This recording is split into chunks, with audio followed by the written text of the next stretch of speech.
Hi, I'm Tanya. So today we're going to start on our backs for our stretch. So you're going to lie down. You can keep your knees bent. And we're going to start with just a simple arm raise up and over. So you're going to bring your arms up to the ceiling. And with an exhale, you're going to take your arms back. And with an inhale, bring them back up. And the reason for our breathing pattern is that exhaling helps us to keep our rib cage together, which helps prevent our back from arching when we take our arms up towards the ears, and in this case, back towards the floor. Exhale and inhale.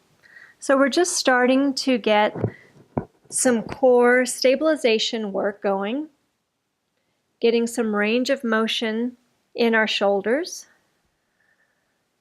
getting our breathing set up. With an exhale, we let our rib cage soften down the front of the body. Inhale, bring it back up. You want to try to keep your elbows straight and back up. When we're tight in the shoulders, one of the ways that our body will compensate for a lack of range of motion is by bending the elbows to keep the movement going. So for example, if this was your range of motion, you might bend your elbows to try to keep going. So we just want to take it to where you feel like you have good range of motion. You can open the front of the body, activate the back of the body, and be increasing that range of motion with each repetition. Another way that the body tries to compensate for lack of range of motion in the shoulders is by arching the back to try to get the arms to continue moving. That's why our breathing pattern of exhaling as we go back and inhaling as we come up helps us to stay in good form there. Last time, and bring it back up. Okay, so now we're going to move down to the legs with some simple leg floats. So we're going to lift just one leg off of the floor about 6 inches and then the other side. So when we have our spine and our pelvis in neutral position, which is what I have here, I'm not trying to tuck and press my low back into the mat, and I don't have my back overly arched. I'm just letting my pelvis rest in a neutral position with my spine nice and long. When we keep our pelvis and our spine in neutral position, and we have a very light load, meaning I haven't added any weight or spring tension, and I'm moving my limbs, then I am working those deeper, smaller muscles that attach close to the spine and the pelvis that stabilize the spine and pelvis while we move our body. So that's what we're doing here. We're getting those deeper, smaller muscles turned on and working. So as you lift and lower the leg, you want to feel that your hips don't roll side to side or that your back doesn't arch and come back down.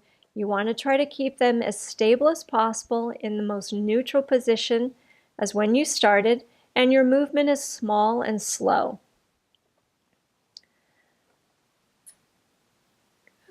We'll do just a few more. Think about letting your chest and your rib cage be relaxed. Your shoulders are open and relaxed down to the floor. Try not to have them rolled up with tension in the neck. And one last one. And finishing up with our second leg.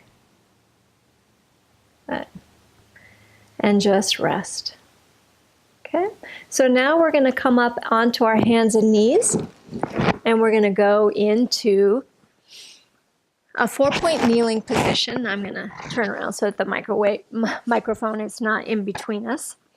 So we're in a 4-point kneeling position. My shoulders are right over my wrists, my knees are just under my hips, and my spine is long so that I'm not too tight in here or overextended, but I'm making a nice box. Okay. Again, we want to come back to that neutral spine and pelvis position, meaning you don't want to tuck and round up, but I don't want to just collapse and fall to the floor either. So I'm pulling my ribs together in front of me. My abdominals are lifted up into my body, but I maintain the small arch in my low back, and I let my spine drop slightly in between my shoulder blades. Here, I am again working that spinal stabilization or core stabilizing muscles that keep my spine and pelvis in this neutral position. And here, the biggest one of those that's working is the transverse abdominis. So just in this neutral position without doing anything, my transverse abdominis, which is my deepest abdominal muscle that goes from my diaphragm to my pelvis and wraps around my body into the back, that is working. Now I'm going to go from core stabilization here to core strength by pressing my shins into the floor, but not letting the position or shape of my pelvis or spine change. So press with me and release. And what you'll feel happening is as you press into the floor with your shins, you will feel your rectus abdominis, that six-pack abdominal muscle that we see, and our obliques. Those turn on to assist us in resisting the force of pressing our shins into the floor. And release. You want to make sure that you keep your shoulders back, down away from the neck, keeping the neck long and the head in line with the spine. And just pressing and releasing. Pressing, core strengthening, releasing back to neutral, core stabilizing. Press and release. Last time, press and release. Good. Okay, so now we're going to go into cat-cow. So we're going to start to mobilize the pelvis and the spine and lengthen out into cow. Start by tucking the tailbone and rolling the spine. Let the head drop, and then extend the tailbone. Keep the shoulders pulled back and reach the chest forward. Tuck the tailbone, curl and come up, and extend. We want to start the movement with the pelvis, both coming into cat and lengthening out into cow. So we're getting mobility of the pelvis and the hip joint, which is where the thigh bone and the pelvis come together, that hip joint. We're getting mobility of the pelvis and low back connection, as well as articulation all through the spine. Curl up and extend out. Let's go one last time. Curl up and lengthen out. Now we're going to shift back, long spine, shift back, tuck the tailbone, curl and come forward. Shift back, tuck the tailbone round and come forward. So now the spinal extensor muscles in the back are working, and then we tuck and curl and the front of the core is working.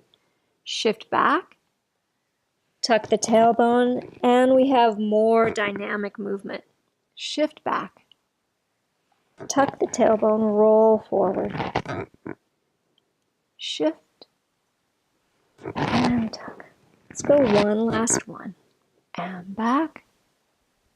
And tuck and roll forward. And from here, we're going to keep our hips lifted up to the ceiling and drop down, extending the arms out long, letting the forehead rest on the floor, reaching our fingertips away from our hips, letting the chest drop, the spine drops in between the shoulder blades, and we're getting a big stretch through the front of the body. Stretch and activation in the upper spine, opening that up for us. Take another deep breath here. And then we're just going to walk it back and rest in a child's pose.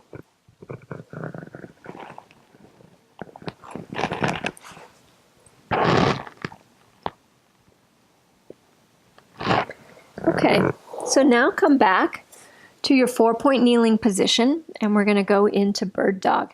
So again, you've got your abdominals lifted up away from the floor. You're maintaining that small arch in your low back.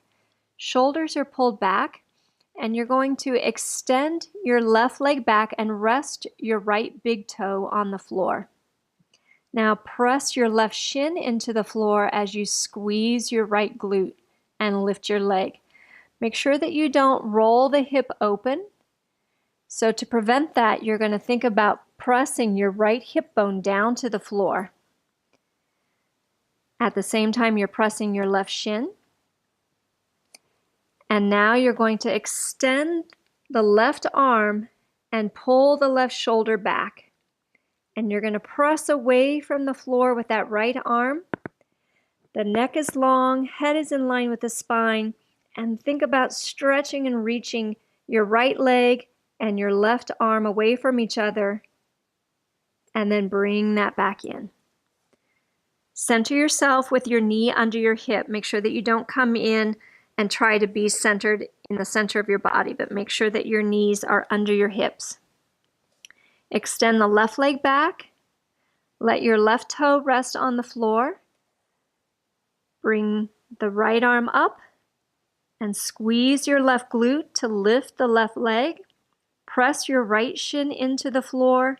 Press your left hip bone down into the floor and press away from the floor with that left arm. So feel like you are lifting everything up and away from the floor in one long piece from your left toe out through your right fingertips. And bring that back in. We're going to go one more time on each side.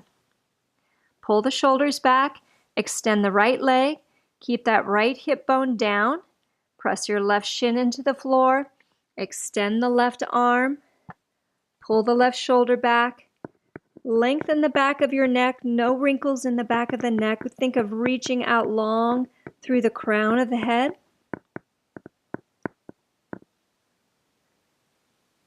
And bring that back in. And last time on our second side, extending the left leg back, resting the left big toe. Push that left hip bone down, press your right shin into the floor, and then squeeze the left glute to lift that leg and extend the right arm. Keep your ribs pulled together. Press away from the floor, lifting out of that right hip joint and that left shoulder joint. And bring that back in. Sit back into a child's pose here.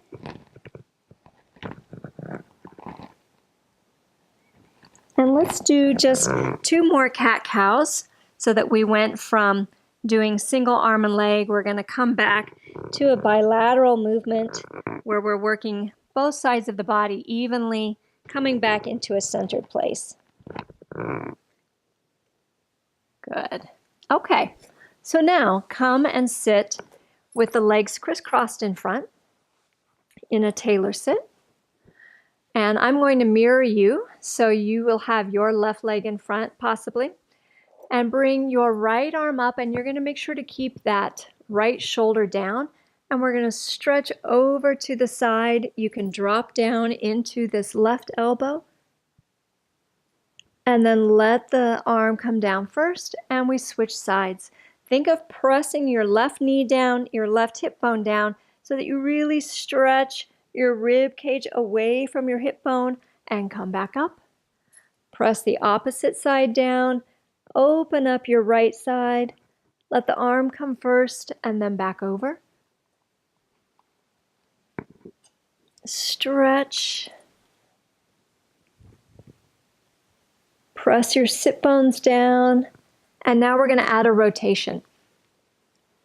Side stretch first, then rotate your rib cage and lower your left arm to the mat.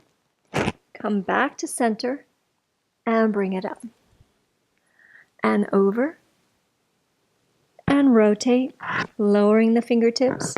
Come back and up. And again over. Rotate, back, and up, and our last one,